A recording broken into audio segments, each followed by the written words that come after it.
우리가 누구입니까? 문재인 좌파 독재 정권에 맞서 최전방에서 목숨 걸고 싸운 진짜 자유 대한민국 수호정당입니다. 우리가 누구입니까? 박근혜 대통령 탄핵 무효와 무죄 석방을 외치는 진짜 보수정당입니다. 우리가 누구입니까?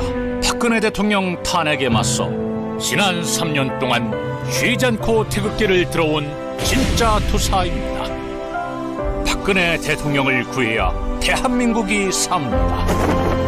국민의 힘, 애국의 힘, 태극기의 힘으로 대한민국을 살리고 자유민주주의와 시장경제를 지켜주십시오. 우리에게 힘을 실어주십시오. 우리 공화당이 태극기입니다.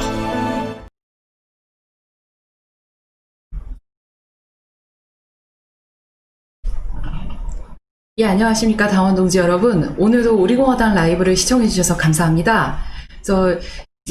원래 4시에 방송을 시작할 예정이었는데 이제 전당대회 준비하는 회의가 길어져서 이제 방송이 부득이하게 30분 정도 미뤄지게 되었습니다.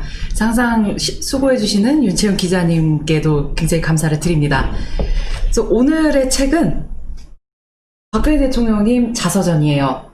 그래서 절망은 나를 단련시키고 희망은 나를 움직인다. 그래서 박근혜 대통령께서 이제 쓰신 책이 여러 가지 있는데, 이제 이 책은 1년 전에, 2007년에 나왔죠. 그래서 제가 이 책을 이제 구매할 수 있었던 거는 이제 중고로 구매를 할 수가 있었어요. 그러니까 새로운 책을 구매하지 못하고 서점에 없으니까 이제 중고 책방에서 이제 여동생이 구매를 했습니다. 보면은 책에 이렇게 메모가 돼 있어요. 이제 누군가가 이제 그 당시에 책을 사면서 썼겠죠. 2009년 12월에 이 AP로 보이는 분이 이렇게 써놨어요. 간절히 소망했던 바로 이 책, 소중하게 읽고 배워야지 존경하는 분. 아마 이제 이 책을 읽는 많은 분들이 이제 그런 마음으로 이 책을 구했을 거라고 생각을 하고 있습니다. 그래서 이제 이 책을 이제 선정하게 된 계기는요, 이제 박근혜 대통령이란 사람에 대해서 사실 저도 잘 몰라요. 그러니까 한 번도 만난 적도 없고, 탄핵 정국 이전에는 뭐 대선 때 찍었다 그 정도밖에 없었는데, 그러니까 이 책에 있는 이야기들은 이제 박근혜 대통령이 이제 자신의 시점에서 이제 풀어서 쓴 이야기들입니다. 이제 그러다 보니 이제 어떤 게 좋냐면, 우리가 보는 시점하고 박근혜 대통령이 그 당시 그 현장에 있었던 사람으로서 보는 시선하고 굉장히 달라요. 그리고 본인만이 알고 있었던 사실들도 있죠. 구체적으로 나와 있진 않지만 짧게 에피소드별로 나열되어 있다는 점에서는 그 당시 오래전 박근혜 대통령이 정말 국민학생이었을 시절부터 이제 야당 대표에 이르기까지 어떤 시각에서 그리고 또 어떤 세월을 보냈는지 조금이나마 짐작할 수 있게 합니다. 그래서 사실 이 책은 그 시절을 함께 공유하신 이제 동지님들보다는 이제 제 또래 20대, 30대 그리고 이제 40대 초중반이신 분들이 한 번쯤 읽어보시면 좋을 것 같아요. 왜냐하면 우리는 그 시대를 겪어보질 않았고, 그렇기 때문에 많은 면에서 박근혜 대통령을 오해하거나 잘못 알게 합니다. 그래서 그런 오해들을 좀 많이 해소를 할 수가 있었고요. 그래서 함께 이제 참고하실 만한 자료가 이제 무료로 다운받으실 수 있는 이제 가짜뉴스 소책자예요. 한 2년쯤 전, 이제 2018년 말 2019년 초에 이제 발행을 했는데, 2018년 11월 29일에 이제 발행을 했는데, 이제 당시에 박근혜 대통령에 대해서 이제 탄핵 정국 때 돌았던 가짜 뉴스들을 쭉 정리해서 대한애국당이 발간한 것이었어요. 그래서 그 당시에 이제 3,000부 제작하고 이제 더 추가적으로 제작을 못했지만, 이제 우리공화당에서 이제 전당대회 후에 기회가 된다면 다시 재판을 좀 하고 싶을 정도로 좋은 내용이 많이 있습니다. 그래서 관련 내용 꼭 보시고, 이 가짜뉴스 탄핵 관련 이제 가짜뉴스를 이제 퍼뜨리는 사람들이 이것만 보고도 믿지 않는다라고 할 때 박근혜 대통령 자서전을 보게 되면은 그 사람들이 조금 잘못 알던 거를 풀고 좀 마음을 열 수가 있겠죠. 저도 자서전을 봤을 때 우리가 박근혜 대통령이라는 개인에 대해서 그리고 또 정치인에 대해서 오해를 하기는 쉽지 않을 거라고 생각을 하고 있습니다. 그래서 먼저 책에 대해서 이제 쭉 설명을 드리도록 할게요. 인상 깊었던 것들. 그래서 쭉 처음에 나오는 게 5가지 챕터 중에서 이제 박근혜 대통령의 국민학생 시절 그리고 이제 대학생 시절까지, 그러니까 모친이신 유경수 여사님께서 돌아가시기 전까지가 첫 번째 사례예요. 그래서 어떤 교육을 받았는지, 이제 가정의 분위기가 어땠는지 쭉 나오는데, 그 박근혜 대통령 어릴 시절 사진을 저희가 이제 인터넷에서 많이 찾아볼 수 있잖아요. 뭐 이렇게 꼭꼭 싸매고, 뭐 스케이트 타는 거 이런 모습들을 좀 보는데 굉장히 좀 소박합니다. 그래서 그게 단지 박근혜 대통령에 대한 어떤 일종의 설정사실이 아니라 이제 전반적인 가정 분위기가 그러했다. 이제 그런 부분들을 알 수 있는데, 특히 이제 유경수 여사님께서 가정 교육을 굉장히 엄격하고 이제 소박하게 하셨다는 것이 곳곳에 많이 나와요. 예를 들면은 이제 청와대 생활이 어떤 공주처럼 사는 게 아니라 이제 어떤 하지 말아야 되는 것들, 그런 금기사항이 빼곡한 날들이었다. 그리고 특히 이제 대통령의 딸로서 어떤 특권이나 이런 것들을 강조하기보다는 이제 대통령의 딸이기 때문에, 그리고 또 해서는 안 되는 것들, 이제 각별히 언행을 조심해야 되는 것들이 있었겠죠. 그리고 또 그렇다고 해서 어떤 특권의식을 가지기보다는 그저 국민 중에 한 명으로, 그냥 그렇게 뛰어놀던 또래 애들 중에 한 명으로 크기를 바라는 그런 부모님의 염려도 굉장히 많이 보였어요. 그래서 그런 가정 환경에서 자란 박근혜 대통령이 과연 그런 이제 가짜 뉴스들이 말하는 그런 비뚤어진 인간형일까? 전혀 그렇지 않다는 생각을 하게 되는 거죠. 그래서 보면은 이제 가장 인상 깊었던 부분들이 나오지만은 첫 번째 37페이지에 이런 이야기가 있어요. 사람을 선택할 때 기준이 이제 돈이나 조건이나 외모가 되어서는 안 되고 믿음과 신뢰가 우선이다. 그러니까 우리는 그런 얘기를 이제 아는 분도 계시고 모르는 분도 계셨지만, 이제 결국에는 우리공화당이 추구하는 것도 그 근간이 되는 것이 정치적인 믿음과 신뢰입니다. 그래서 그게 참 오래전부터 출발했다는 게 감회가 되게 새로운 것들이죠. 그 다음에는 이제 자신이 가진 것을 남에게 자랑해서는 안 된다라는 이제 정치인들의 어떤 철학적인 교육들이 있었고, 쭉 가다 보면은 이제 그냥 어린 시절에는 이제 이런 일들이 있었다. 그리고 박근혜 대통령이 가족적인 토론을 하면서 어떻게 정치적인 신념과 상식과 어떤 정치인으로서의 태도를 기를 수 있었는지가 나와요. 첫 챕터는 이제 그런 데를 재미있게 읽을 수 있는데, 이제 내용이 무거워지는 것은 이제 두 번째 챕터부터입니다. 그러니까 유경수 여사께서 돌아가시고 이제 어렸던 박근혜 대통령이 22살의 나이로 이제 퍼스트레이디 대행을 하게 되면서 이제 그 빈자리를 너무도 어린 나이에 채우게 되면서 이제 겪었던 일들이 나오죠. 그래서 그 이야기가 83페이지부터 시작이 되는데, 그 굉장히 이제 인간적으로 고통을 받는 내용들이 나와요. 예를 들면 유경수 여사께서 돌아가셨을 때 이제 날마다 이제 모친의 죽음이 일일 드라마처럼 수시로 방영되는 것은 이제 굉장히 견디기 힘든 고통이었다. 이제 그 당시에, 그러니까 지금도 그런 장면들을 볼 수가 있죠. 사진으로나 영상으로나. 근데 그게 가족의 입장에서는 굉장히 큰 고통이었다는 거를 이제 어떻게 보면은 간과를 할 수도 있는 것 같아요. 그래서 그 당시에 22살짜리 이제 대학을 갓 졸업하고 유학을 갔던 이제 여학생이었던 박근혜 대통령이 어느 날 갑자기 모친을 잃고 한국에 돌아와서 전혀 생각지 않았던 어떤 정치적인 스케줄을 소화해야 됐을 때 그 고통이 어땠을까. 단지 이제 인간적인 시점에서 뿐만이 아니라 그냥 객관적인 시선에서 보기에도 굉장히 가슴이 아픈 부분이었어요. 그래서 페이지 89에 이런 이야기가 나옵니다. 이제 어머니의 장례식을 치르고 이제 엿새 뒤에 이제 모친 대신에 그 퍼스트레이디 자격으로 어떤 배구 대회에 참석을 하는 일이 있었는데, 이제 그때 인간 박근혜가 아니라 퍼스트레이디로서의 역할을 수행하는 처음의 의미가 있었다라고 해요. 그래서 보면은 지금까지 박근혜 대통령의 삶은 쭉 그랬습니다. 과연 인간 박근혜가 아니라 박근혜 개인도 그렇지만은 정치인 박근혜로서 얼마나 많은 희생을 해야 했을까. 그래서 보면은 결국에는 유경수 여사께서 하시던 일들을 많이 맡았는데 페이지 92쪽부터도 해서 그 책임에 대한 강조가 한 권 내내 계속해서 나옵니다. 그렇죠. 누구한테도 떠맡길 수 없고 도망갈 수도 없고 또 비상구도 없고 그저 책임만이 있는 자리였다. 대통령이 돼서도 사실 그거는 마찬가지였거든요.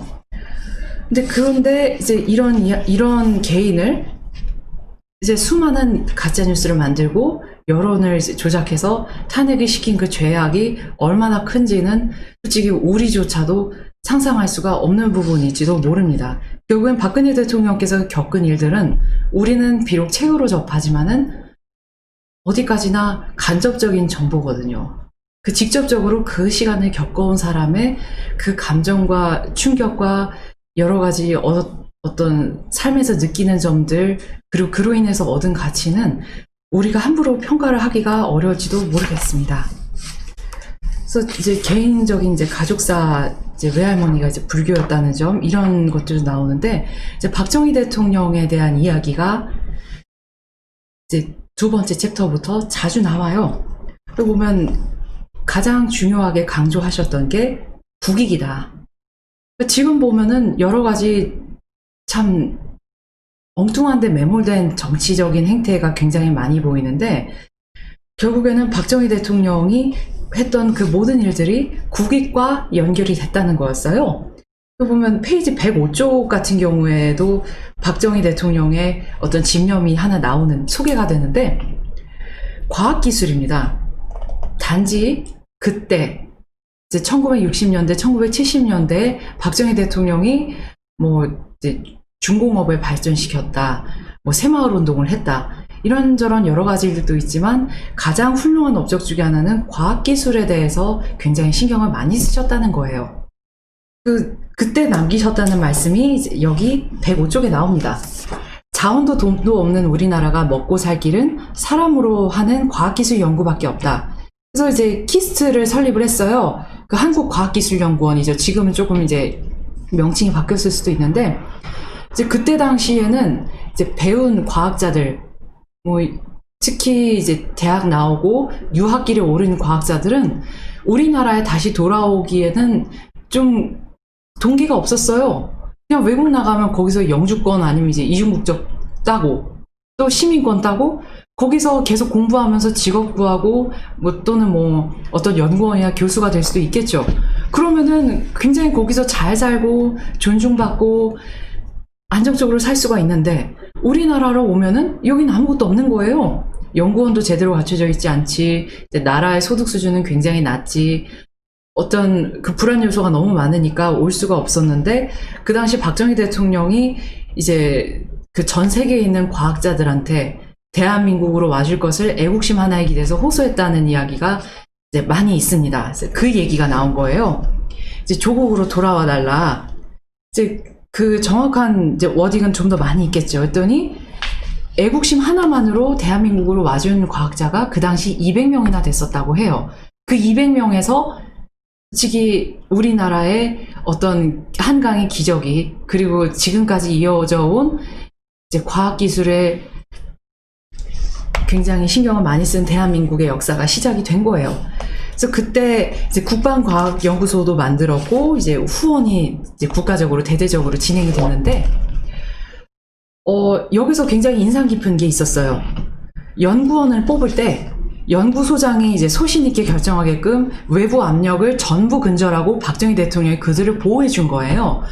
이 부분에 대해서는 이제 신문택 박사라는 분이 이제 실명이 나오는데 비단 이 박사님뿐만이 아니라 이제 사회 분야 곳곳에서 이제 연구 개발하는 분야 곳곳에서 박정희 대통령이 모든 외압을 다 쳐내고 정말 안심하고 연구할 수 있게 이제 그리고 또 자신들이 최대한 능력을 끌어내서 어떤 개발 작업 같은 걸 할 수 있게 박정희 대통령이 나서서 보호해줬다는 이야기가 굉장히 많이 있습니다. 그래서 보면은 이제 총 세 가지를 이제 신문태 박사라는 사람이 건의를 했다는데, 이제 인사의 자율성, 조직의 자율성, 그리고 예산 운영의 자율성이에요. 그래서 인사청탁을 받았을 때에는 이제 이 박정희 대통령이 사인한 그 자율성에 대한 그 서류가 굉장히 큰 보호막이 돼줬다는 거죠.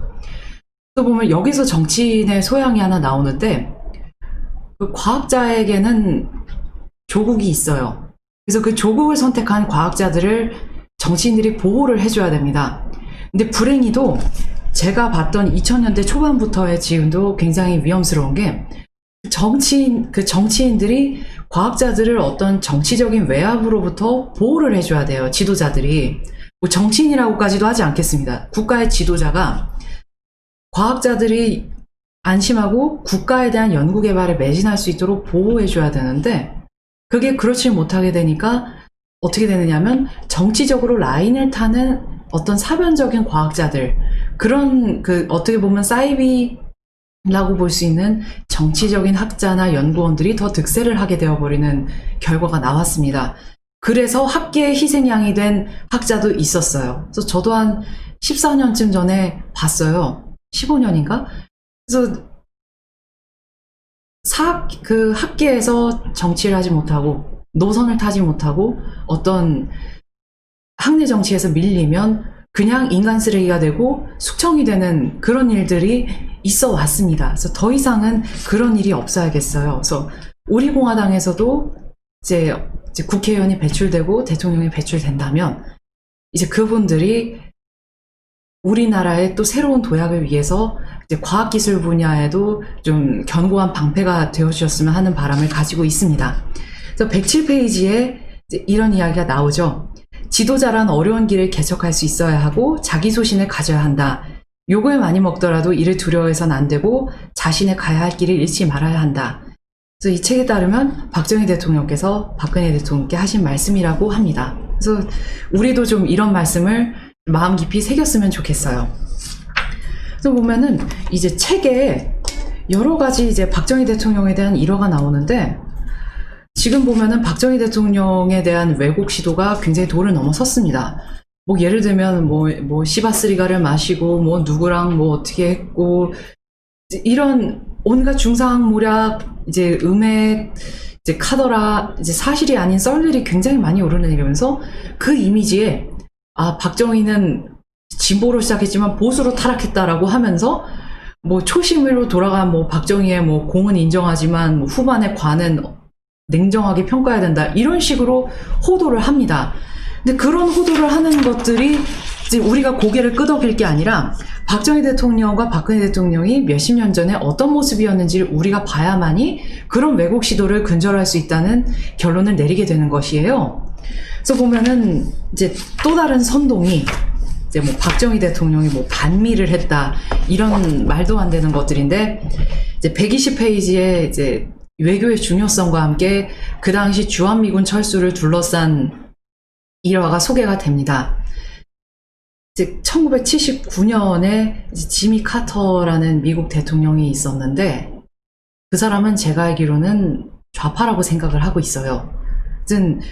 그 당시엔 어떤 일이 있었느냐, 지금은 우리나라 내부에 있는 좌익들과 정신 못 차리는 바보들이 주한미군을 철수하자고 부르짖고 있지만, 1979년 당시에는 미국의 지미 카터 대통령이 주한미군 철수를 하겠다고 주장하면서 이제 그러는 일이, 이제 신경전을 벌이는 일이 있었다고 합니다.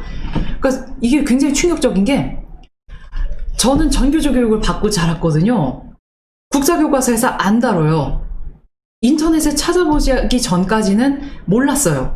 왜냐하면 이제 책을 읽기에도 여의치가 않으니까. 근데 그 당시에는 이 관련해서 책을 찾아보기도 여의치가 않았고 관련된 책도 많지가 않았거든요.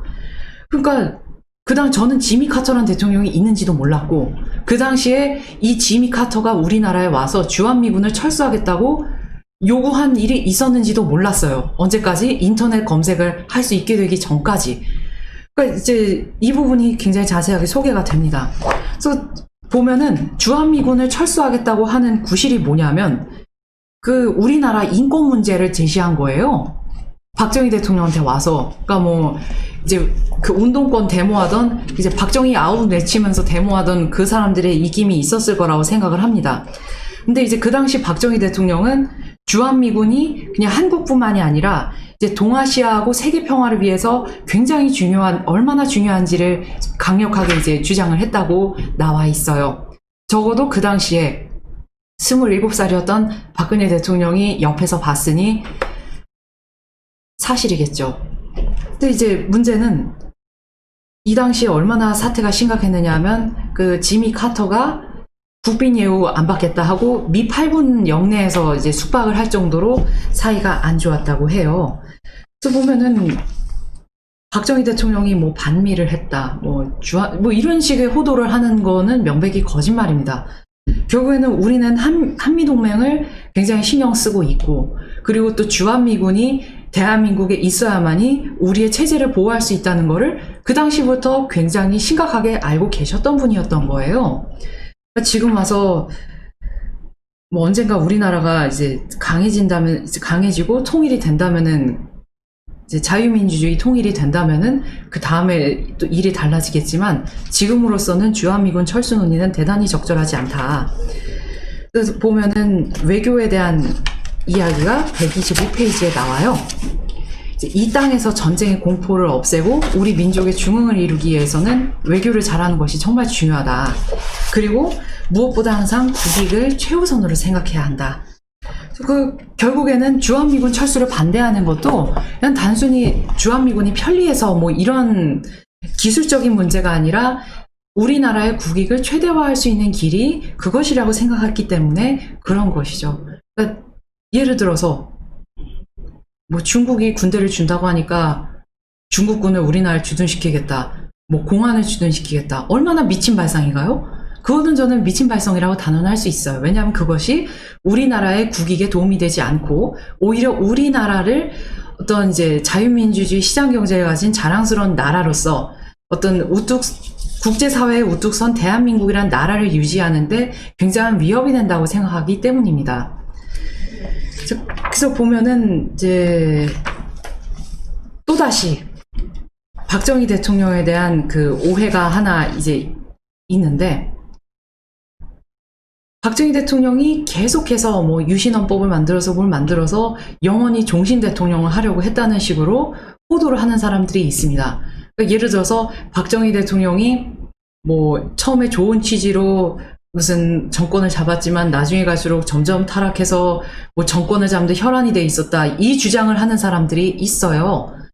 그런데 이것이 주변에서 지켜본 박근혜 대통령의 증언에 따르면은 전혀 현실과 맞지 않다.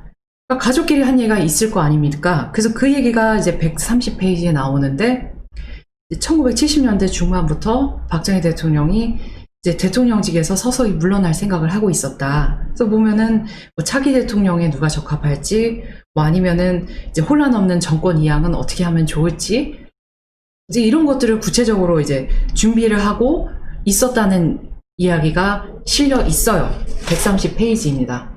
이거를 가족이 직접 봤으니, 이제 자녀였던 박근혜 대통령이 그 당시에 20대 시절 옆에서 직접 봤고 얘기를 나눴으니 거짓말이라고 억지를 부릴 수가 없겠죠.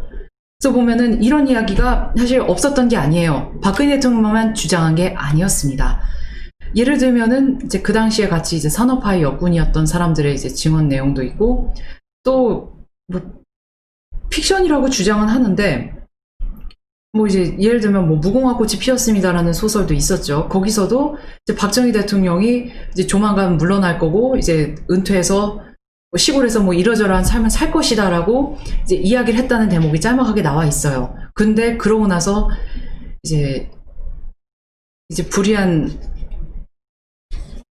이제 김재규의 이제 반란 행위에 의해서 돌아가시고 말았죠. 그래서 그런 이야기가 박근혜 대통령의 주장만은 아니었다.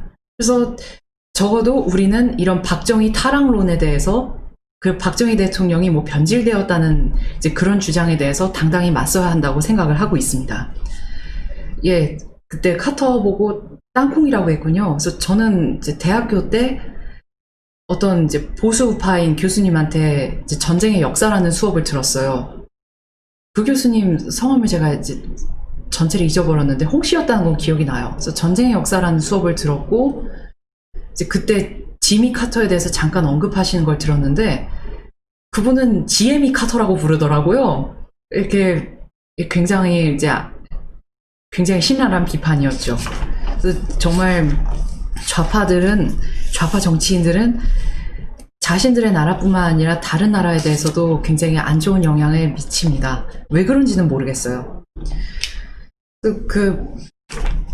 그러고 나서 더 어두워진 이야기가 세 번째 챕터인데 외롭고 긴 항해라고 제목이 붙여져 있습니다.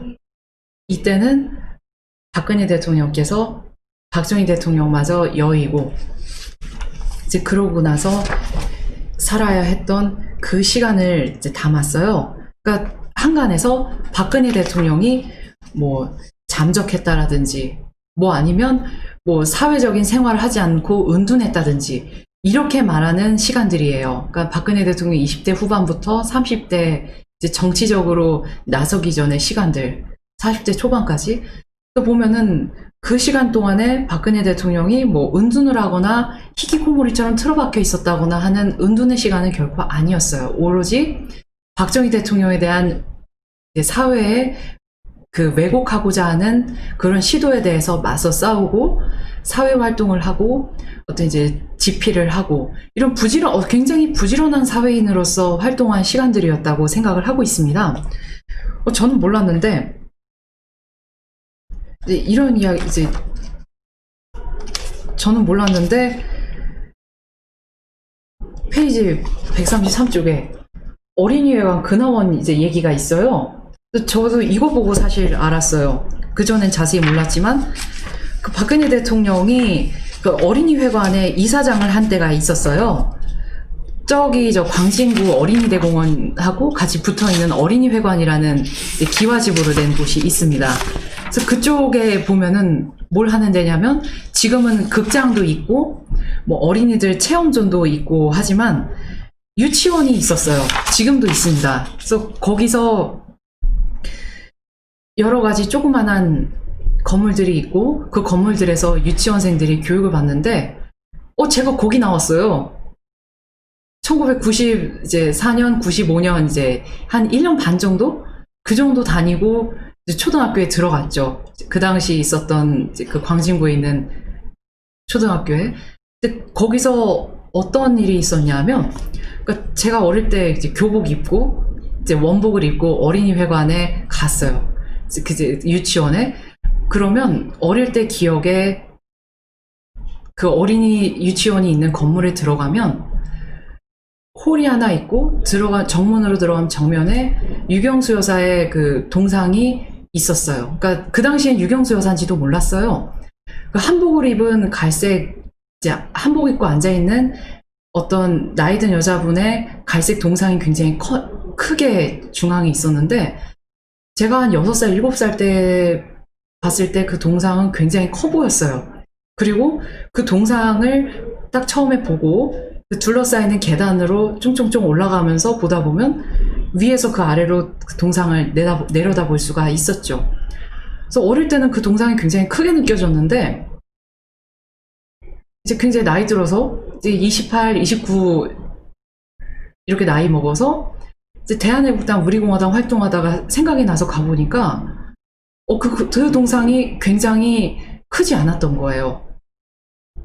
작고 소박해서 꼭 정말 사람 한 명?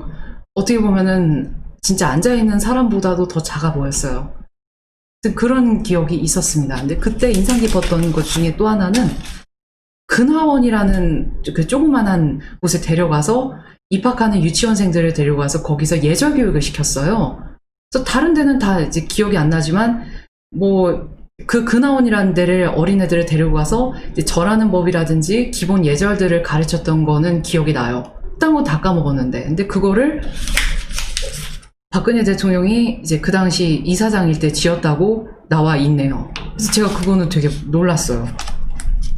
지금도 어린이회관은 유치원을 운영하고 있습니다.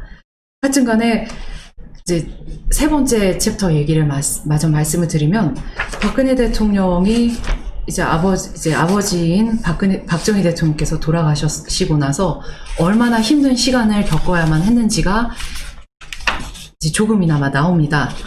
또 보면은 소제목이 있는데 돌아서는 사람들이에요. 페이지 146쪽에. 지금도 사실 우리 공화당에서 여러 가지 생각을 하고 공감을 할 수 있는 부분인데 이제 관련 내용을 조금 읽어드릴게요. 청와대를 나온 이후에 정권 차원에서 박정희 대통령, 즉 아버지에 대한 매도가 계속되었다. 6년 동안 아버지의 추도식을 공개적으로 치를 수가 없어서 집에서 조용히 동생들과 제사를 지냈다. 당시 이제 박정희 대통령의 가장 가까이 있었던 사람들조차 싸늘하게 변해가는 현실이 적지 않은 충격이었다. 지금도 그런 일이 있죠. 그래서 온갖 비화가 본물 터지듯 신문과 잡지를 장식했다. 비화를 증언한다면서 뭐 LC, KC, PC 이런 익명을 쓰는 경우도 허다했다. 지금 박근혜 대통령 탄핵하고 나서 이런 일이 있었다라고 하면서 뭐 청와대 뭐 일하는 주방에서 일한다는 사람까지 뛰쳐나와서 떠들어대는 상황하고 굉장히 비슷합니다. 그래서 더구나 내가 곁에서 지켜본 것도 과장되게 부풀어지고 비틀어져 마치 그것이 사실인 양 떠돌아다녔다. 그러니까 박근혜 대통령이 목격한 일도 사실이 아닌데도 불구하고 마치 사실인 양 떠버리고 다녔다는 거죠. 그래서 박근혜 대통령이 이제 쓰기를 우리 곁에 사람들을 하나둘 떠나갔고 세상의 외면 속에 동생들과 나는 역사의 뒤안길로 사라지는 것 같았다. 지금 우리 공화당의 입장에서 읽어보면은 굉장히 가슴 아픈 대목입니다. 우리도 이 마음을 조금이나마 알 것 같은 현실에 처해 있거든요. 그 다음, 이 책 가지고 계신 분 계시군요. 그래서 이 책은 이북으로도 보실 수가 있어요. 그래서 다운로드 받으셔서 이제 한 8,400원 정도 지불하시고 스마트폰이나 패드로 보실 수도 있습니다. 계속 하겠습니다. 147페이지 보면 이제 관련된 얘기가 계속 나오는데 18년간 한 나라를 이끌어온 대통령으로서 사후에 정치적 평가를 받는 것은 당연하지만 그것이 새로운 권력에 줄을 서고자 하는 사람들에게 거짓과 추측, 비난 일색으로 매우도된다면 정말 억울한 일이 아닐 수 없다. 이제 이루셨던 일을 무참하게 깎아내리고 폄하하는 걸로도 모자라서 무덤 속에 계신 박정희 대통령에 대한 인신공격은 그 도를 넘어서고 있었다. 이제 물론 책에서는 아버지라고 호칭을 합니다. 박근혜 대통령께 아버지시니까요. 그래서 사람들은 뚜렷한 신념 없이도 권력을 쫓아 이쪽과 저쪽을 쉽게 오갔다. 서로에 대한 신의는 없고 얄팍한 계산만이 난무했다. 원칙과 소신을 지키며 한결같은 정치 철학으로 일관된 정책을 펴나가는 정치인은 많지 않다. 한번 권력의 맛을 본 사람은 그 권력을 잃지 않으려고 전전긍긍하며 희생과 노력이 필요한 험난한 길보다는 지름길을 통해 하루빨리 스타가 되기를 원한다. 이런 이야기들이 나와요. 지금 이 시대를 살아가고 있는 우리도 이제 어떤 정치를 해야 되는지, 우리는 어떤 모습으로 살아가야 되는지에 대해서 굉장히 생각을 많이 하게 되는 부분이었어요. 또 보면 이제 배신에 대한 부분이 나오는데, 이제 사람이 사람을 배신하는 일만큼 슬프고 흉한 일도 없다. 믿음과 신의를 한 번 배신하면 그 다음 배신도 더 쉬워지고 평생 그렇게 떳떳하지 못하게 된 채로 살아간다. 이제 그런 이야기들이 있어요. 우리가 가장 많이 공감하는 부분 중에 하나라고 생각을 합니다. 그 다음에 이제 150페이지의 소제목은 거대한 벽을 마주하고예요. 이 거대한 벽이 뭐냐? 우리는 지금 그것을 거짓의 산이라고도 부르겠죠. 박정희 대통령에 대해서 이제 뭐 매도하고 폄하하는 게 결국에는 매스컴을 타고 이제 메이저가 됐는데, 지금 우리가 언론을 이제 비판하듯이 그 당시에도 언론이 똑같은 짓을 했다는 것을 알 수가 있었어요. 김대중 납치 사건, 정인숙 사건 등을 비롯해 나중에는 상식을 넘어서는 기사도 버젓이 실리기 시작했다. 이런 가십성 기사를 처음 접했을 때는 피가 거꾸로 솟는 것 같았다. 그래서 보면은 이제 박정희 대통령이 돌아가시고 나서 온갖 음해 기사와 허위 사실 기사, 이제 날조 기사가 굉장히 많았다는 걸 생각할 수가 있어요. 매스컴의 위력은 대단했다. 이제 사람들은 아무 의심 없이 잘못된 기사의 내용을 믿고 받아들였다. 한 번 말이 만들어지기 시작하니 걷잡을 수 없이 커져갔다. 잠자코 있으면 악성 소문도 사그라질 거라고 여겼지만 시간이 흘러도 잠잠해질 기미가 보이지 않았다. 그 시절 나는 거대한 벽과 싸우고 있는 것 같았다 라는 대목이 151페이지에 있어요. 이제 여기서 유추하는 사실은 박근혜 대통령께서 이 언론의 파괴력, 이 언론의 왜곡 보도, 날조 보도의 파괴력을 굉장히 오래전부터 알고 있었다는 겁니다. 그리고 잠자코 있으면 이제 사라질 거라고 여겼지만 시간이 지나도 잠잠해질 기미가 보이지 않는다는 점에서 이게 대응을 안 하고 있을 경우에는 어떤 결과가 나오는지에 대해서도 충분히 알고 계셨다는 겁니다. 그래서 저는 개인적으로 생각하건대 박근혜 대통령이 지금 옥중투쟁을 하시면서 계속 이어가고 있는 침묵에는 이유가 있다. 박근혜 대통령의 침묵은 단순히 어떤 포기라든지 뭐 아니면 몰라서 그랬다든지 하는 게 아니라 이유가 있다. 그리고 지금까지의 거짓 음해들에 대해서도 이미 해명을 하셨잖아요. 아닌 건 아니라고. 그리고 맞는 건 이제 여러 가지 이제 본인께서 충분히 이제 어떤 사실관계에 대해서는 의사피력을 하셨어요. 그 부분에, 근데도 그 이후에 이어지는 침묵에 대해서는 저는 이유가 있다고 생각을 하게 됐습니다. 그래서 그때 당시에 박근혜 대통령께서 하셨던 것은 무엇인가? 박정희 대통령에 대한 잘못된 이제 왜곡 보도와 날조들을 바로잡기 위해서 그 당시에 침묵을 깨고 언론하고 인터뷰를 시작을 했습니다. 그래서 여러 가지 이제 이것은 사실이고 이것은 아니다라는 진실투쟁을 20대 후반, 30대 초반 이때 정말 어린 나이일 때부터 고독한 싸움을 시작하셨던 거죠. 우리도 지금 진실투쟁을 하고 있지만 박근혜 대통령은 정말 30년 전, 40년 전부터 진실투쟁을 먼저 시작해왔던 그 외롭고 긴 항해를 시작해오셨던 소중한 동지님이시기도 해요. 이제 152페이지에 이런 대목이 나옵니다. 아버지 사후에는 밑바닥까지 경험을 했다. 수많은 매도 속에 몇 년의 시간을 버티며 벼랑 끝에 위태롭게 서 있었다. 믿었던 사람들의 배신을 통해 사람들의 욕망과 권력에 대한 집착을 똑똑히 보았다. 그것은 쓰디쓴 경험이었지만 인생을 살아가는데 값진 교훈이 되었다. 는 박근혜 대통령께서 지금의 이 똑같은 원리로 재현되는 일들에 대해서 전혀 포기하거나 낙담하거나 아니 손을 놨다고 생각되지 않습니다. 그리고 그 점이 지금의 저 종북 좌익들이 그리고 박근혜 대통령이라는 어떤 정치인을 완전히 말살하고자 하는 세력들이 기를 쓰고 묻어버리려고 하는 이유도 여기에 있다고 생각합니다. 왜냐하면 박근혜 대통령은 가장 먼저 박정희 대통령에 대한 진실투쟁을 시작한 사람이었기 때문이죠. 그래서 보면은 이제 어린 나이에 부모님 추모 사업을 했다는 이야기가 계속 나옵니다. 그래서 이제 영남대 이사장직 잠깐 맡았다가 이제 학교 내 운동권이 반대해서 이제 여러 가지 이유로 이제 또 떠나간 이제 직위가 되고 유경재단 이사장직을 맡아서 이제 여러 가지 일을 하시고. 그러니까 이게 제가 다닌 유치원을 만든 이제 유치원이 돌아가게 된 그거였나 봐요. 그래서 어린이학 회관 안에 근화원과 목련정, 영해로 등 이제 한국 전통 양식의 집을 지어서 전통과 생활 예절을 알 수 있는 기관이 되도록 했다. 예, 그것은 실제로 이루어졌습니다. 저도 이제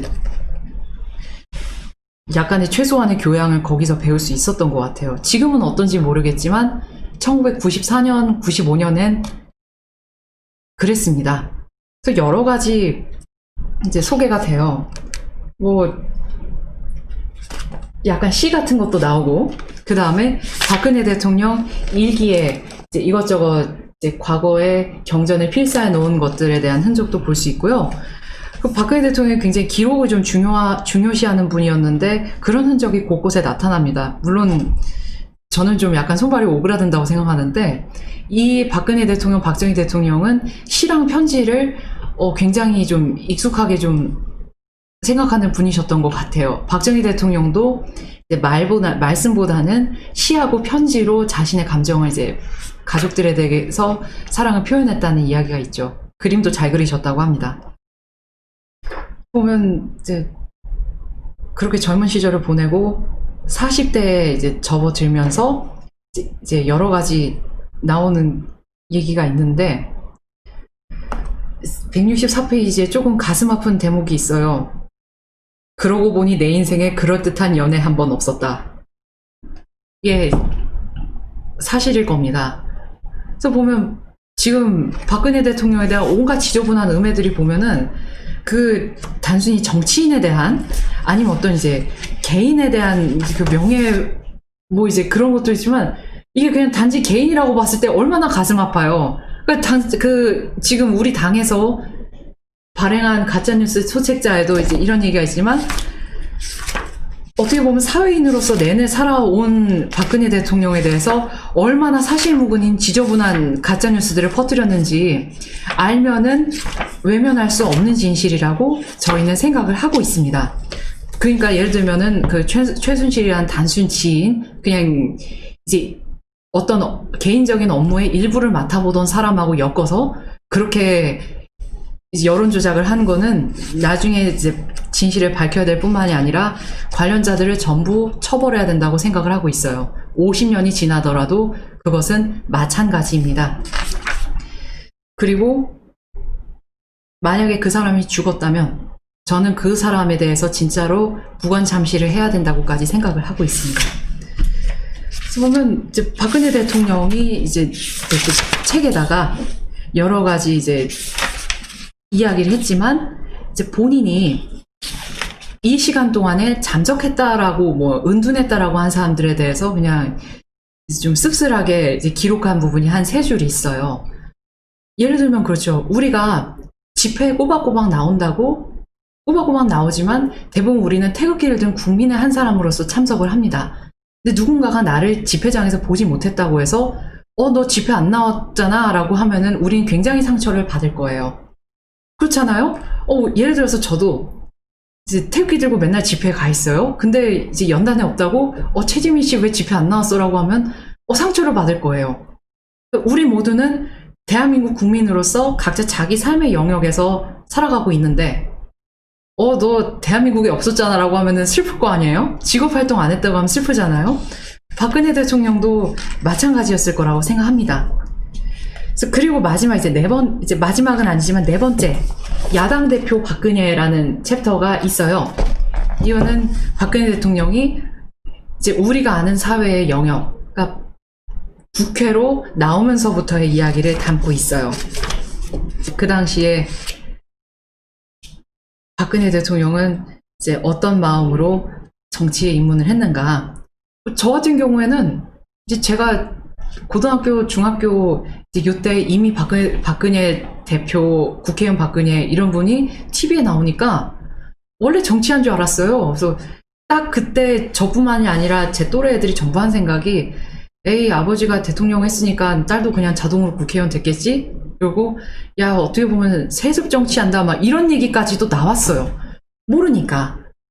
아무도 알려주지 않고 박정희 대통령에 대해서 국사교과서에서 독재자다라고 하니까. 그러니까 심지어는 이거를 갖다 적당히 중화시키면서 물타기 한다고 착한 독재라는 프레임을 씌우니까. 그래서 이제 그런 이제 마치 부조리한 것처럼 받아들여지는 게 있었는데, 적어도 이 책 보니까 무슨 부조리한 뭐 그런 거 전혀 없잖아요. 그러니까 박근혜 대통령이 정치를 하겠다고 한 것도 굉장히 힘든 일들이 많이 있었다는 거를 알 수가 있었어요. 173페이지에 보면 그게 계기가 IMF인데 1997년에 IMF가 터지니까 뭐라고 하냐면 신문이나 텔레비전에서 그 당시에 저도 기억나요. 초등학교 2학년이었죠.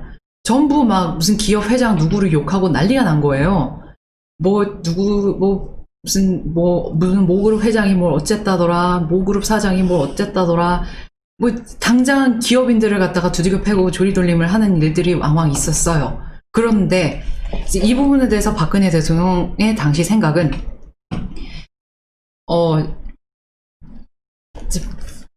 신문과 텔레비전 어디를 봐도 책임지겠다는 정치인이 없다.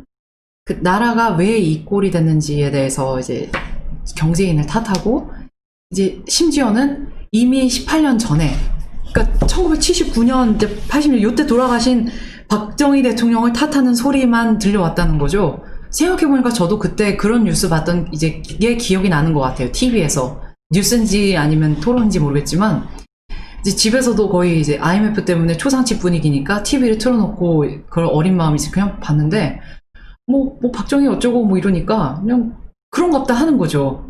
그런데 1997년의 외환위기를 60년대, 70년대 박정희 대통령의 경제개발 탓을 하는 거는 말이 안 되는 거죠. 박근혜 대통령이 그렇게 말해서가 아니라 저희도 그렇게 생각을 할 수밖에 없었습니다. 적어도 남의 탓을 하는 거는 올바른 자세가 아니죠. 근데 한 가지 굉장히 좀 충격적이었던 부분이 있었는데, 이제 박근혜 대통령이 그래서 정치를 하기를 결심하면서 이제 이회창 그 당시 총재하고 함께 활동을 하는데 178페이지에서 저는 굉장히 충격적인 부분을 발견을 했어요. 어떤 거냐면 그 당시에 김대중 대통령이 당선되면서 이제 정권도 교체되고 한나라당이 처음 야당이 되었습니다. 근데 그것도 한나라당이 갓 야당이 돼서 굉장히 충격을 받은 마당에 이제 재보궐선거도 있고 그 당시 김대중의 지지도가 책에 따르면 취임 직후에 90% 이상의 지지도를 얻고 있는 시점이었다고 하는 거예요. 그래서 한나라당이 재보궐선거에서 이기기 힘들다. 뭐 이런 전망이 있었던 것 같습니다. 근데 저는 이 숫자가 좀 이해가 안 갔어요. 취임 직후 90% 이상의 지지도가 말이 되나? 그래서 혹시 그 당시를 기억하시는 분이 계시나요? 1997년, 98년 이때 제가 초등학교 2학년이었기 때문에 잘은 모르는데요. 혹시 그 시절을 기억하시는 분이 계시다면, 90%라고 나와요. 178페이지에. 좀 자세히, 좀 흐릿할 수가 있는데, 이 당시를 기억하시는 분이 계시다면은 댓글이나 좀 채팅창에 남겨주시기 바랍니다. 만약에 이게 사실이라면은, 우리가 지금 문재인 씨 70%, 80% 나온다고 하는 점에 대해서 재평가를 해야 되거든요. 그러니까 이제 조작된 민심일 가능성도 있지만 이게 조작이 안 되었을 경우에는 또 우리가 충분히 뒤집을 수 있다는 확신을 갖게 만드는 중요한 증언입니다. 그러니까 박근혜 대통령의 책은 단순히 뭐 어떤 개인을 띄우기만 자서전이라고 생각하는 걸 넘어서 그 당시를 기억하는 어떤 중요한 증언이기도 하다고 생각을 하고 있습니다. 이용호님 그런 적 없음. 혹시 다른 분들 없으실까요? 그 당시 기억하시는 분들? 이제 단카페에도 올리겠지만 이 취임 직후 90% 이상 지지도 35에서 38%.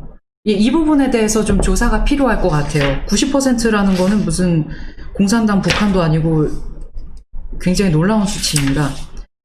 그래서 보면 박근혜 대통령이 얼마나 힘들게 선거를 치렀는지에 대해서 이제 얘기가 나와요. 그 당시에 이제 박근혜 대통령이 달성군 쪽에 이제 선거를 하면서 이제 한 달 앞으로 다가온 선거를 이제 어떻게 치렀는지가 나오는데 우리 당도 굉장히 힘든 선거를 많이 치렀잖아요. 되게 공감하는 부분이 이제 많이 나와요. 뭐든지 생각대로 안 되죠. 그래서 보면 179페이지에 해당 부분을 읽어 드릴게요. 여당 후보, 그러니까 김대중 당의 후보는 달성군 출신으로 지역을 탄탄히 관리해온 사람이었다.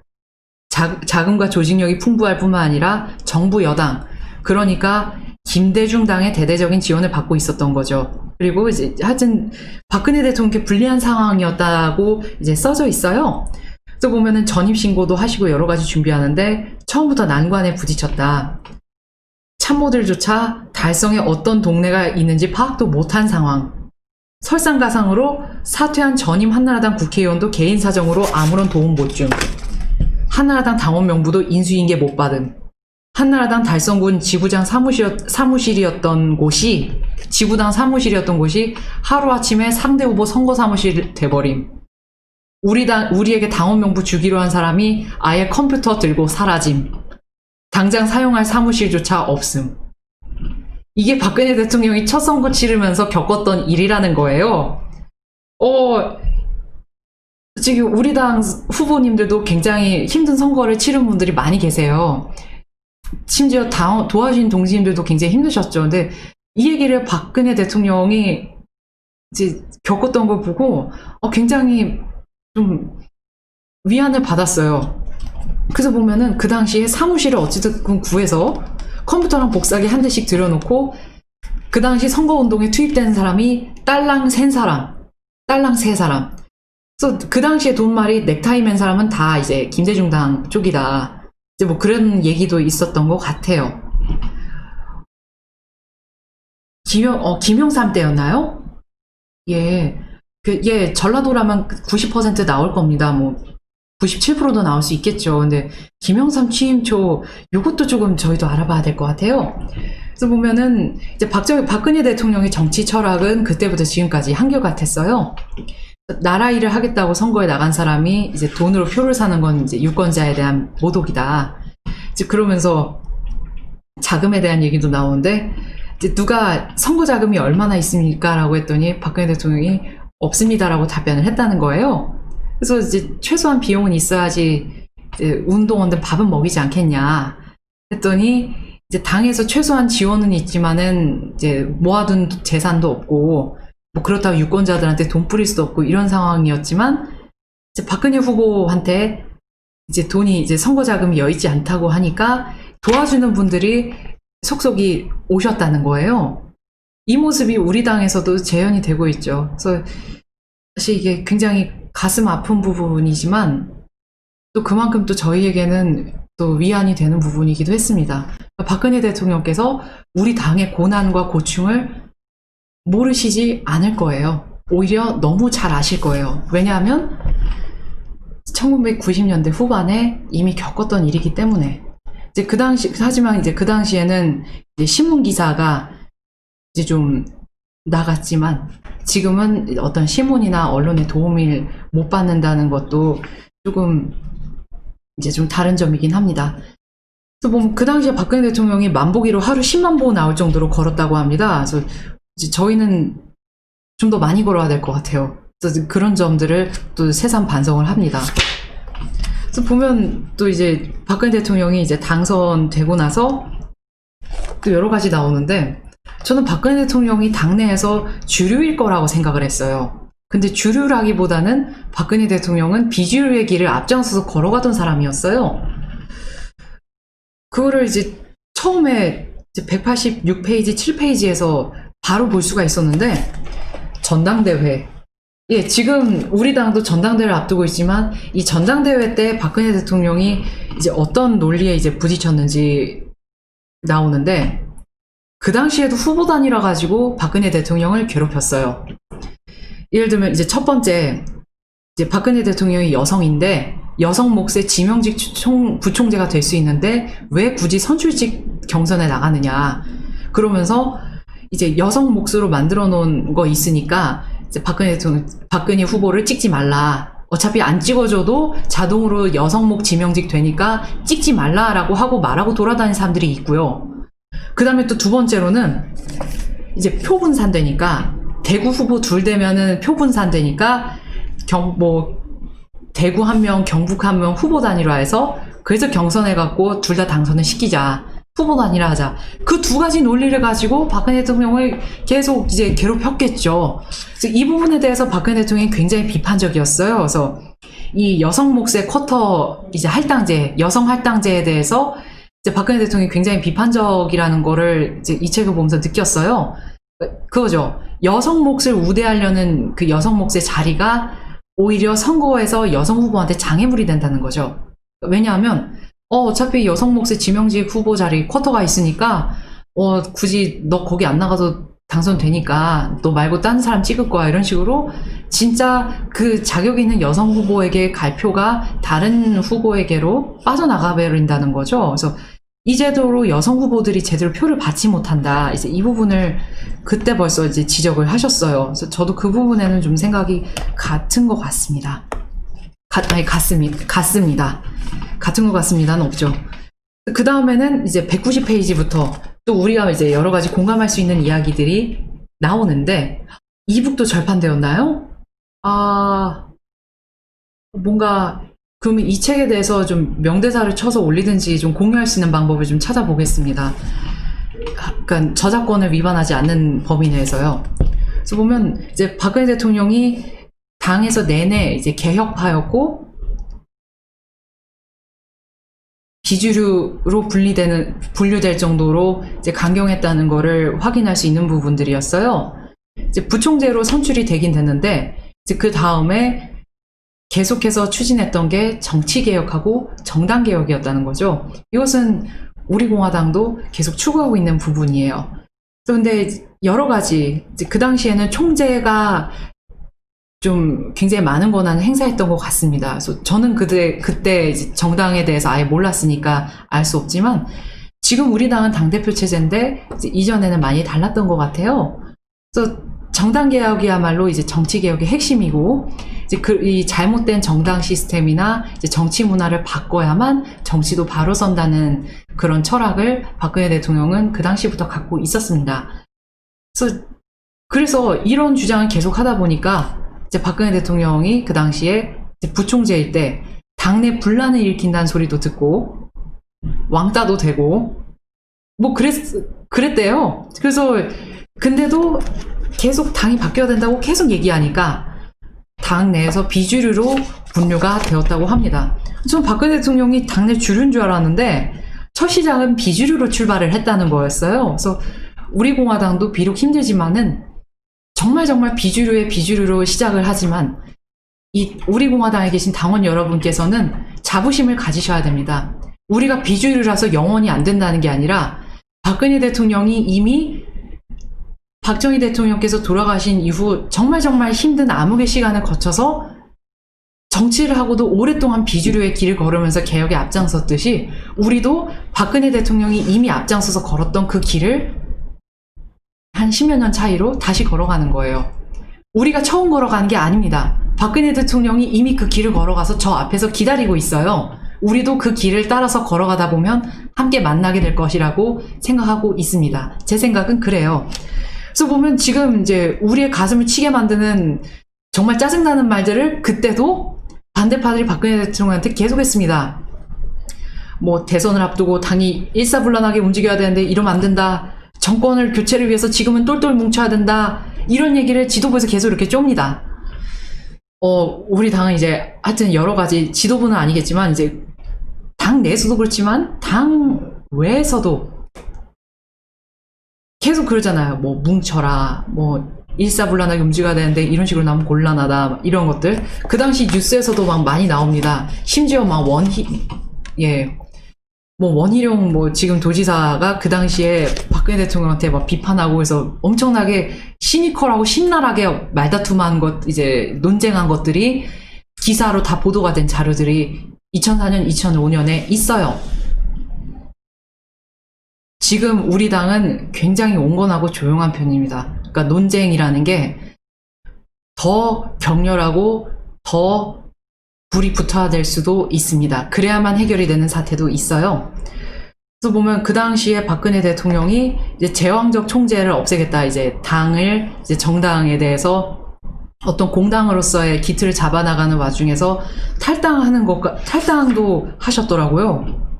저는 몰랐는데 그게 그 미래연합인가 하는 그 당이었나 봐요. 저는 이제 친박연대 것만 기억하고 있었는데 그 전에도 이런 일이 있었던 것 같아요. 그래서 그 당시에 2월 28일에 탈당하면서 당이 변하는 모습을 보이지 않은 채 국민에게 지지해달라고 하는 건 국민을 속이는 일이다.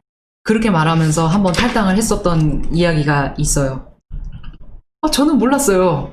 그러니까 이걸 찾아보지 않으면은 모르는 거겠죠. 그러니까 심지어 저조차도 이제 당에서 이렇게 계속 다니면서 태극기 집회 나오고 당에서 일해도 이렇게 무지합니다. 근데 심지어 이제 전교조 교육 받고 언론에서 한정된 정보를 공급하는 와중에 요즘 제 나이 또래 학생들이 모르겠죠. 하지만 우리는 그런 상황에도 굴하지 않고 계속해서 우리의 신념을 관철해야 돼요. 그렇지 않고서는 우리가 주류가 될 수 없습니다. 다 비주류라서 끼리끼리 정치인들을 왕따시켜요. 그래서 방법은 국민들이 이 정신 빠진 애들을 왕따시키고 집으로 돌려보내야 됩니다. 그걸 할 수 있는 일이 이제 국민들밖에 없어요. 박근혜 대통령께서 그렇게 말씀하셨듯이. 그리고 보면 중간에 이제 누구 만나고 뭐 이런 얘기도 있는데, 이 204페이지에 다시 한나라당으로 돌아가면서 좀 짤막하게 좀 강조하고 싶은 곳이 있는데, 조건 없는 마음이란 챕터에서 이제 비정치권 인사들하고 한국미래연합 만들었을 때 일이 잠깐 나와요. 이제 국민의 큰 지지를 받지 못했는데 대선이 다가오면서 무슨 제의가 들어오느냐? 단일화, 통합. 그러니까 주위에서 이제 대선 이제 오니까 이제 다른 후보하고 이제 손잡으라고 권유가 들어온다는 거예요. 무슨 권유가 들어오냐? 뭐 정몽준 후보와 손잡아라. 뭐 이건 그럴 수 있어요. 노무현 후보와 손을 잡으라. 이렇게도 권유가 들어옵니다. 박근혜 대통령, 이제 박근혜 대통령, 이제 그 당시에는 이제 국회의원이었지만, 박근혜 국회의원한테 와서 노무현하고 손잡으라고 하는 정신 빠진 사람이 있었다는 거예요. 누굴까요?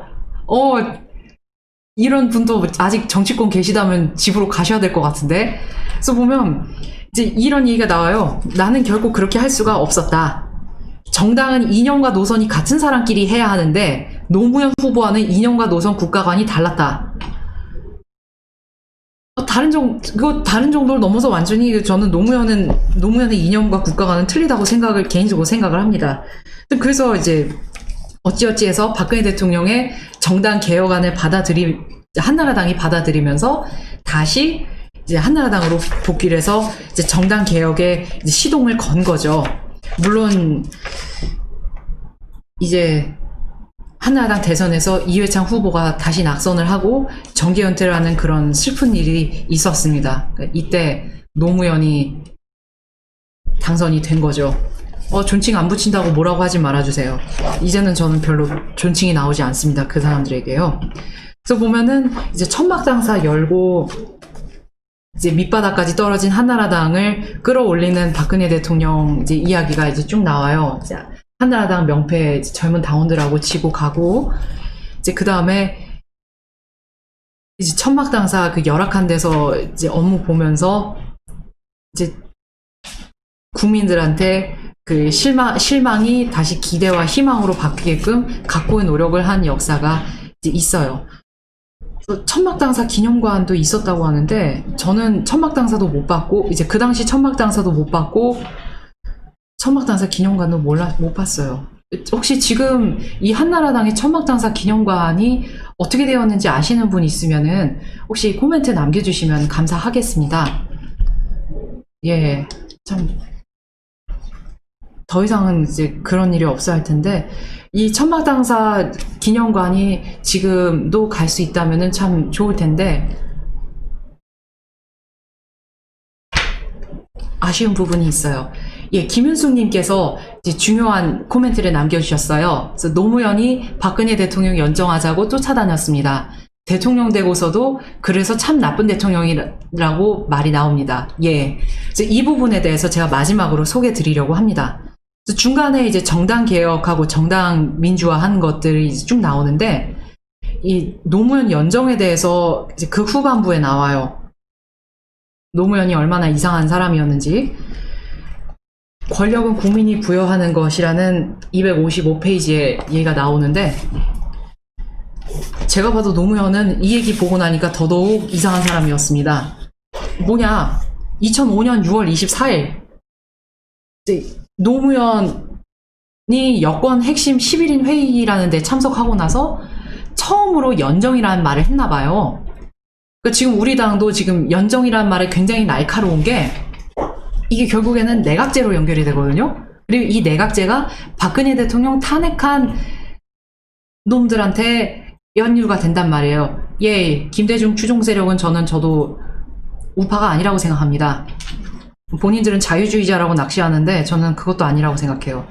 근데 이제 하여튼 노무현 얘기로 돌아오면 그때 저도 기억나요. 중학교 때였는데 갑자기 언론이랑 TV 뉴스에 연정하고 있는 거예요. 우리는 이제 월급하고 이런 것 때문에 지금 절절 매고 있는데 한 달에 고기 10번 먹을 거 고기 5번 먹고 이러는 와중에 뭐 5번도 아니다. 뭐 3번, 1번 먹는 와중에 뭐 대연정 뭐 이런 소리 하고 있으면은 국민들이 돌아버리지 않겠어요? 그런데 계속 대연정 노무현은 그랬어요. 어렸을 때였는데 저도 그게 기억이 나요. 그래서 박근혜 대통령도 이제 이에 대해서 얘기를 자신의 생각을 적어 놓았는데 대연정은 여름 내내 따라다니던 쟁점이었다. 처음에는 그냥 무시했다. 왜 연정을 하자는 것인지 이제 노무현 이제 대통령의 말도 오락가락할 뿐만 아니라 상식적으로 국정 철학과 정책 노선이 확연히 다른 당에게 연합 정치를 제안한 이유를 도무지 알 수 없었다. 무엇보다 경제와 민생에 힘써야 할 때 연정과 같은 정치 논쟁에 휘말릴 이유가 없었다. 그러니까 저희도 그래요. 우리 당원 동지님들도 그렇고 저도 그렇고 뭐 웬 내각제야 이러고 약간 정신 빠진 소리를 했다고 생각하잖아요.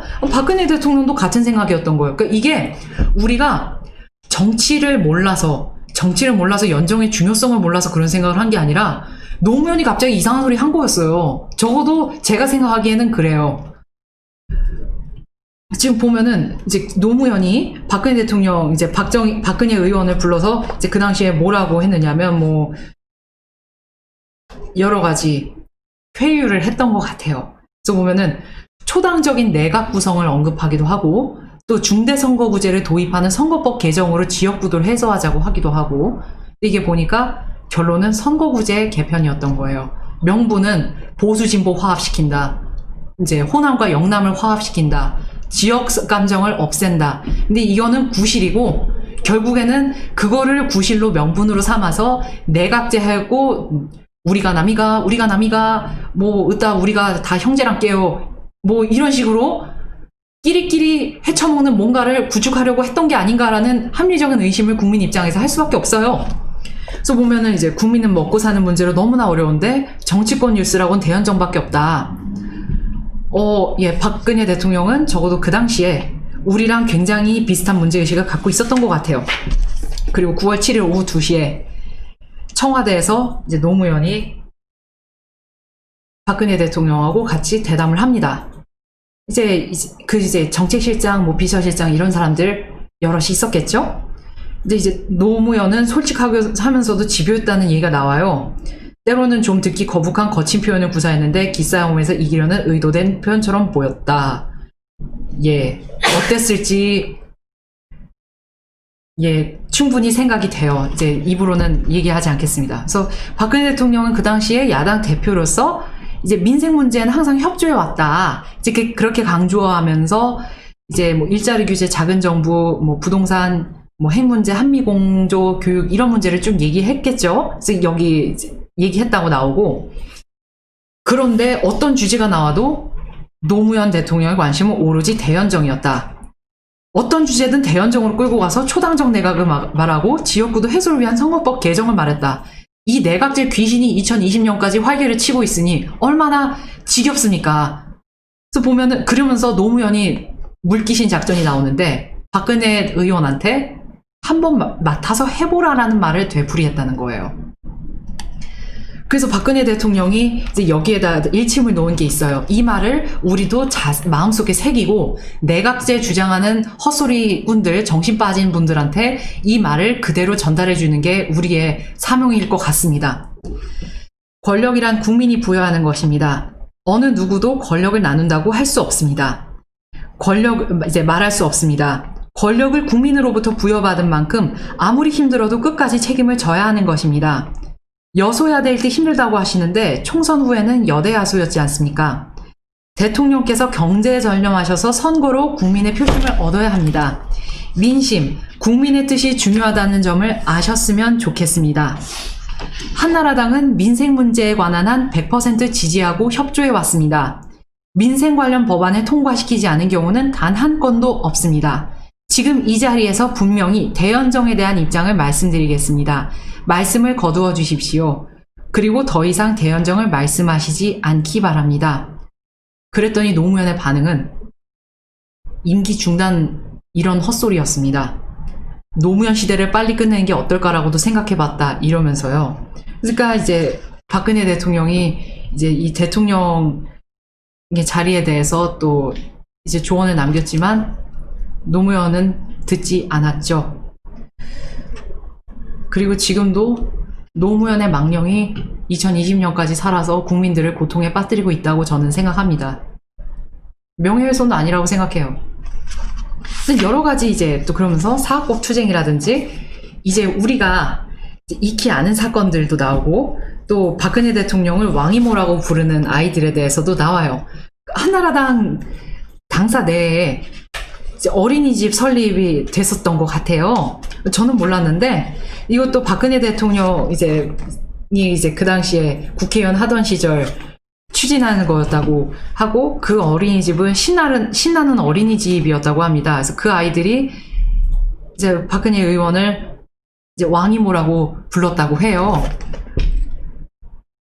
우리 당사도 언젠가 커진다면은 이제 이런 것들을 다시 추진했으면 합니다. 물론 저는 결혼할 생각이 없는데 누군가 이제 당에서 결혼하고 또 아이를 가지신다면 그리고 또 우리 당에서 뭔가 어떤 아이들이 이제 같은 정서를 공유하길 원하는 분들이 계신다면 그런 분들이 이제 당을 바탕으로 안심하고 아이를 키울 수 있다면 좋겠죠. 그래서 이제 청년들과의 교류 이런 이야기들이 이제 쭉쭉 나오는데요. 이제 그 다음에는 이제 박근혜 대통령이 만난 이제 세계 속의 정치인들에 대한 이야기가 나와요. 약간 좀 PR적인 느낌인데 이제 예를 들어서 누구 만난 거, 뭐 메르켈을 만났다든지, 라이스 장관 만났다든지, 아니면 이제 중국 방문기, 이제 럼스펠트 장관 만난 일화들, 이런 일화들이 쭉 있어요. 그래서 잠깐 읽어보기에 이제 굉장히 좋습니다. 그래서 그리고 박근혜 대통령이 얼마나 외교에 굉장히 강점을 갖고 있는 분이었는지도 알 수가 있어요. 그럼 우리가 이제 아는 이야기들이 이제 여기 많이 실려 있죠. 근데 이제 여기서 중요한 부분이 이제 후반부에 또 나옵니다. 어떤 부분이냐면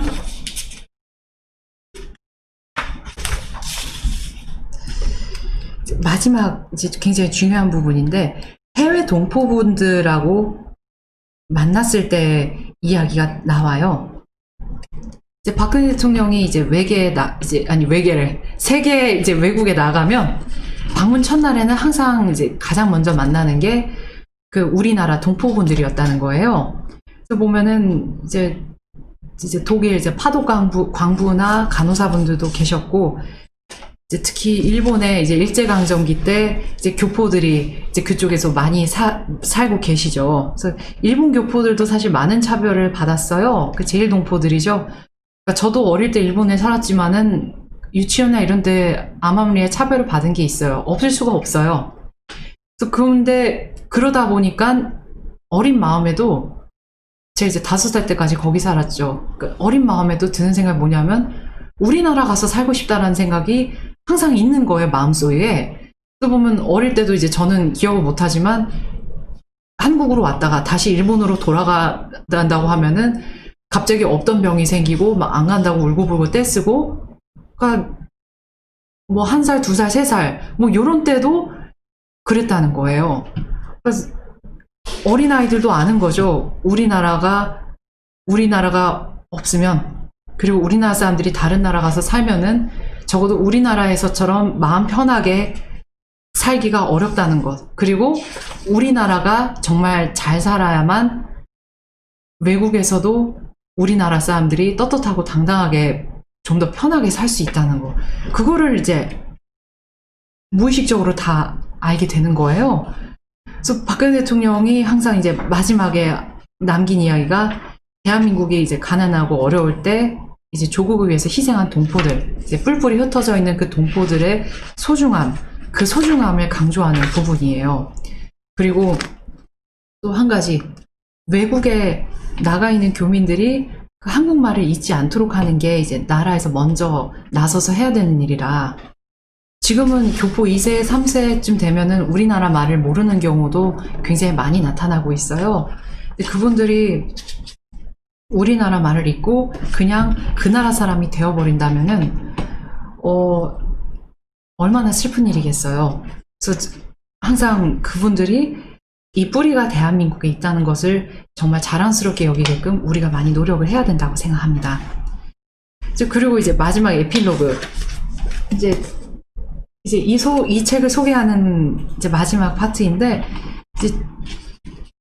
이제 조카분을 얻었을 때 이제 기쁨에 대해서 이제 짧게 이야기를 하면서 이제 마지막에 바람이 이렇게 나타나 있어요. 이제 우리나라는 어떤 나라가 되어야 되느냐면 자라나는 대한민국 아이들의 미래에 희망이 되는 나라를 만들어야 된다. 그래서 우리 후손들이 안심하고 자기 꿈을 이룰 수 있는, 펼칠 수 있는 풍요로운 나라를 이룩할 수 있다는 믿음과 확신을 가지고 끝까지 혼신의 힘을 다해서 나아갈 것이다. 그리고 우리 아이들에게 꺼지지 않는 희망의 등불을 밝혀주고 싶다. 이제 이런 식으로 이제 자신의 생각을 마지막에 밝히고 있어요. 보면은 희망이라는 키워드가 나오죠. 이제 절망이라는 이야기가 나오고, 그 다음에 희망이 나를 움직인다. 그래서 지금 우리 공화당이 처한 상황도 굉장히 어떻게 보면은 절망적일 수가 있어요. 그런데 우리가 과연 절망하고 그냥 현실의 이제 한계를 받아들이는 것만이 우리가 할 수 있는 일인가? 저는 그렇지 않다고 생각을 합니다. 박근혜 대통령이 먼저 그 길을 간 만큼 우리도 부지런히 그 뒤를 쫓아서 우리 스스로를 부단히 업그레이드를 해야 돼요.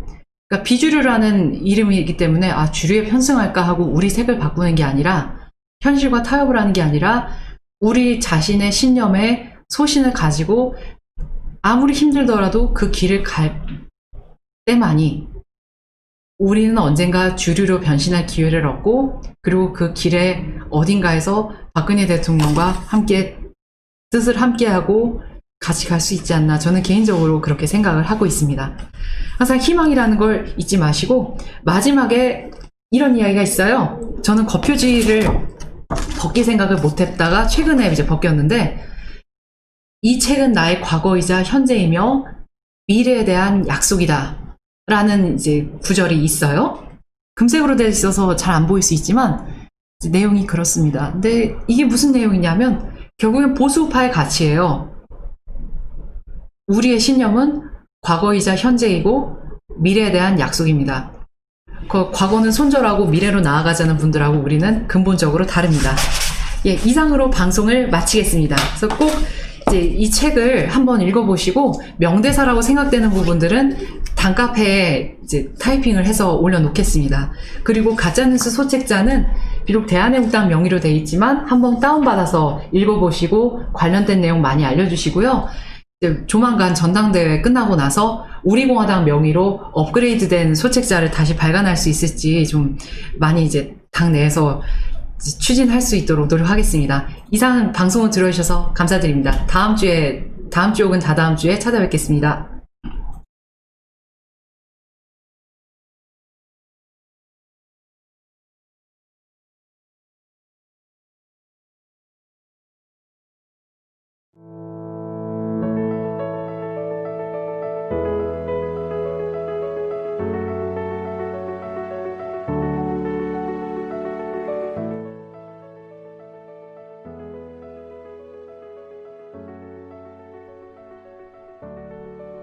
잠시 안내 말씀 드리겠습니다. 안녕하세요. 우리공화당 라이브입니다. 4년이라는 진실투쟁의 기간 동안 앞만 보고 달려오느라 우리들의 삶뿐만 아니라 옆을 둘러볼 여유조차 없었던 게 사실인데요. 그동안 전하지 못했던 감사의 마음, 응원의 메시지, 감동적인 사연, 우리들의 이야기 함께 나누고픈 애국민 여러분들과 우리공화당 당원 동지 여러분들의 이야기를 기다리겠습니다. 보내주신 사연은 선별하여 우리공화당 라이브 정규 프로그램인 우리공화당 뉴스 4시 방송에서 소개드릴 예정입니다. 많은 참여 바라겠습니다.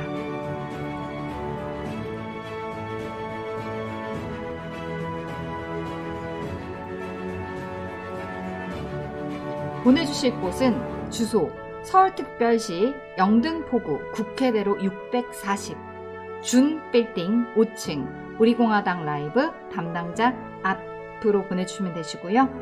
우편번호는 07245입니다. 이메일 주소는 vip1002030@naver.com입니다. 많은 참여와 성원 부탁드립니다.